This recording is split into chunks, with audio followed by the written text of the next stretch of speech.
Hello అండి.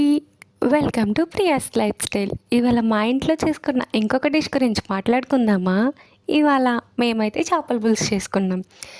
మీరందరూ అడగచ్చు, ఏంటక్క మీరు రోజు నాన్ వెజ్ చేసుకుంటారా అంటే, అలా ఏం కాదండి. ఇంటికి అన్నయ్య వాళ్ళు వచ్చారు. సో హాస్టల్లో ఏవేవో ఫుడ్స్ పెడతారు, కానీ ఇంటి ఫుడ్ని మిస్ అవుతూ ఉంటారు కాబట్టి దాంట్లో నాన్ వెజ్ ఎక్కువగా మిస్ అవుతారు కాబట్టి నాన్ వెజ్ చేసుకుంటున్నాం. ఇవన్నీ పక్కన పెడితే చేపల పులుసు బెనిఫిట్స్ మీకు తెలుసా? చేపలు తినడం వల్ల మనకి ఎక్కువగా ఒమేగా 3 ఫ్యాటీ యాసిడ్స్ ఎక్కువ వస్తాయి. దీనివల్ల మన హార్ట్ హెల్త్ అన్నది చాలా బాగుంటుంది. దాంతోపాటు మన ఐస్ కూడా బాగుంటాయి. చేపలు మనలో ఉన్న బ్యాడ్ కొలెస్ట్రాల్ని తగ్గిస్తాయి, ఇంకా గుడ్ కొలెస్ట్రాల్ని పెంచడానికి మెరుగుపరుస్తూ ఉంటాయి. చికెన్ మటన్ తినే కన్నా వీక్లీ వన్స్ అయినా చేపలు తింటే మనం హెల్తీగా ఉంటాం. ఇంతకీ నా ఛానల్ని మీరందరూ సబ్స్క్రైబ్ చేసుకున్నారా? సబ్స్క్రైబ్ చేసుకోకపోతే వెంటనే సబ్స్క్రైబ్ చేసుకోండి, నా వీడియోస్ మిస్ కాకుండా చూసేయచ్చు. ఇంకా నా ఛానల్ని లైక్ షేర్ చేయడం కూడా మర్చిపోకండి.